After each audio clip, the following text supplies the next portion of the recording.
One of the most difficult parts of working alone as a solopreneur is dealing with the daily struggle of depression. I sometimes call depression a monster because, like a monster, it's scary, it's dangerous, it's really good at lurking in the shadows, hiding, and a lot of people like to tell themselves it doesn't exist, but they're still secretly afraid that it might. I've been working either remotely or completely alone, off and on, since 2006. In those 16 years, I've heard a lot of influencers and industry professionals talk about staying inspired or keeping your skills sharp and the value of continuing education. But I've almost never heard people give presentations on how to deal with depression when you're self-employed or working from home. Why don't people talk about this? Why do people pretend it doesn't exist?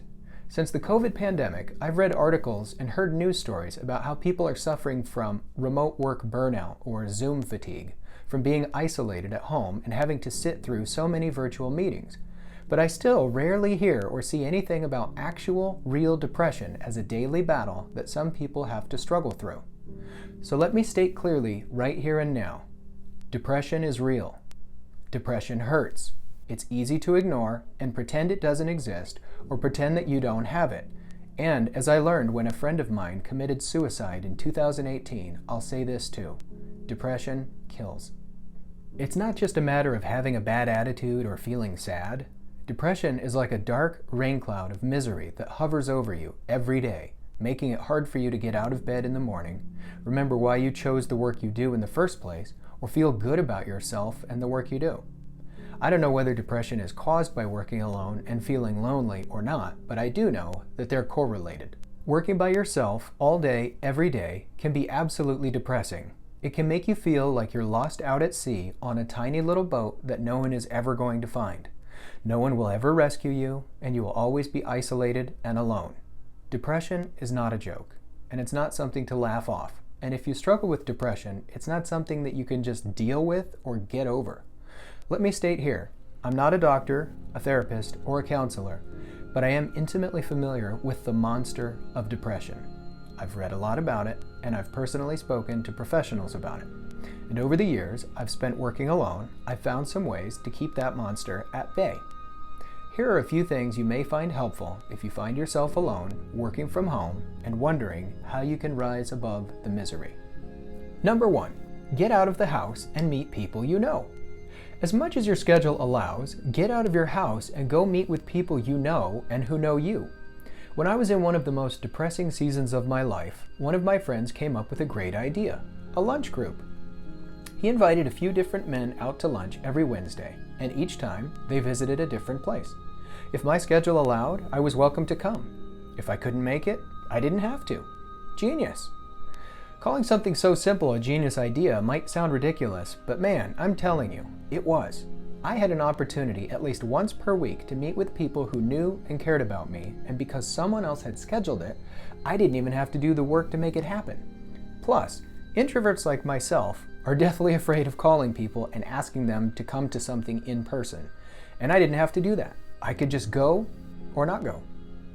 It was very helpful and healing to know that I was always welcome to join these guys at lunch, and if I couldn't make it, sometimes people would call me or email me and check in to make sure I was doing all right. I cannot overstate how helpful having a simple standing lunch meeting every week with friends was for me. Number 2, get out of the house and meet people you don't know. Another thing I did when I was extremely lonely and low was go to meetups. This was a good way to meet people who work in my industry that I didn't already know, which was nice. It helped me see that there were people like me who do the same kind of work I do and that I have things in common with. It also helped me professionally. I could learn more about industry trends, hear the latest news, and see examples of work done by people who are better than me, which is inspiring. But it wasn't just industry-specific meetups that were directly related to my work either. I went to some other meetups that had nothing to do with work. A German language learners meetup, a wine appreciation meetup, and more. All of these helped accomplish the same thing, meeting new people and learning new skills. This also gave me the added bonus of something different to focus on that's above and beyond my current circumstance and emotional state. It's hard to feel mopey and think woe is me when you've got homework or assigned reading in another language. Number 3, ask your family how you're doing. This is really embarrassing to do, but it's very important. There is nobody in my life who knows me as well as my wife, and she is the one who knows before I do whether I'm thriving or struggling. So sometimes I'll check in with her and ask, how am I doing? Or alternately, she'll check in with me and ask, how are you doing? And I just have to be honest and tell her the truth. I'm bored. I'm lonely. I'm struggling. I'm feeling, insert whatever the answer is here. If you live with your family, there's no one better qualified to help assist you through this struggle than those family members because they love you. They care about you. And if you're working from home, they see you more than anyone else.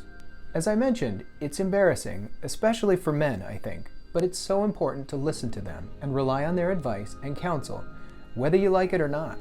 If they say something like, you should go get help, listen to that.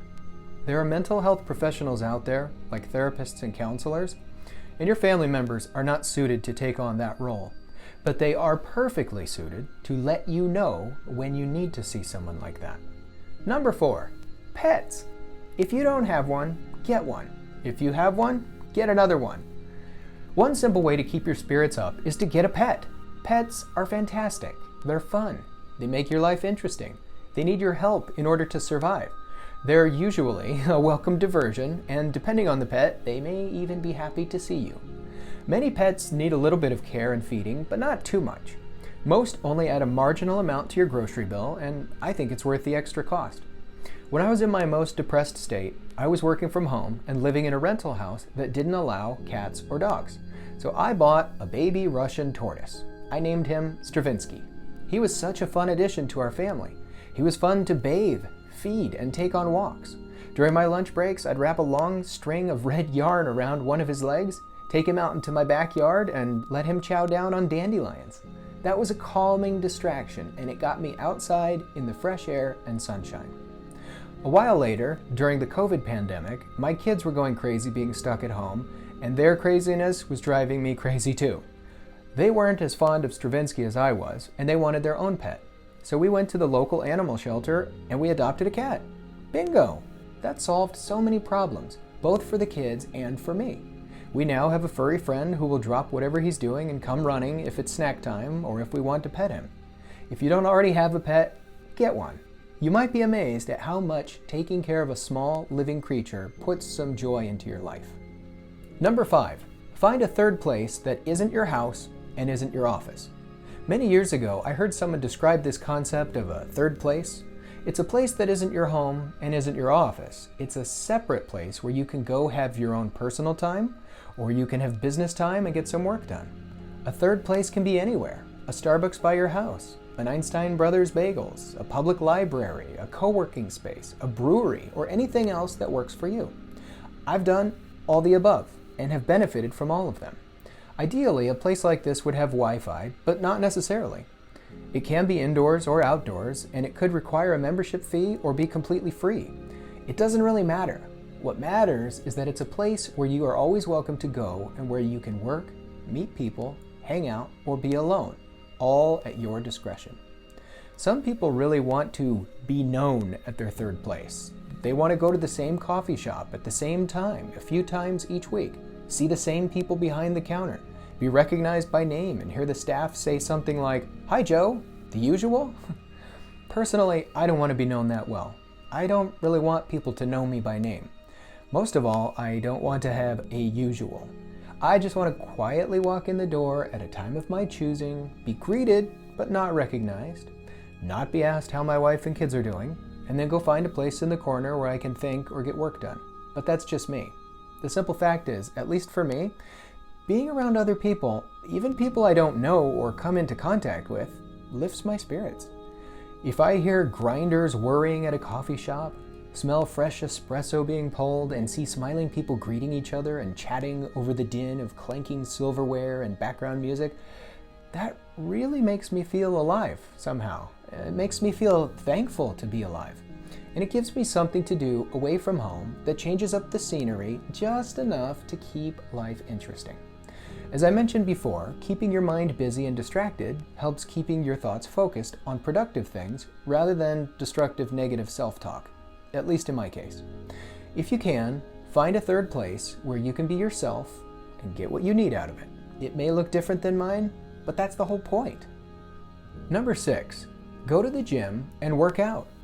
When I first met with a therapist a few years ago, this was one of her strongest recommendations, to go to the gym several times a week. Not just to take time to work out, but to make time to work out. For most of my adult life, I've always been focused on staying active and keeping myself fit, but as a business owner, I had always struggled with the thought that spending several hours at the gym was selfish because it meant time away from work, not making money, and only focusing on myself. Every hour spent at the gym, I thought, was an hour lost in terms of being responsible, working hard, and staying productive. But I had it all wrong. For some reason, it took an outsider to notice this in me and tell me, no, it's not selfish, it's absolutely essential. You have a family that relies on you, that's why you need to take care of yourself.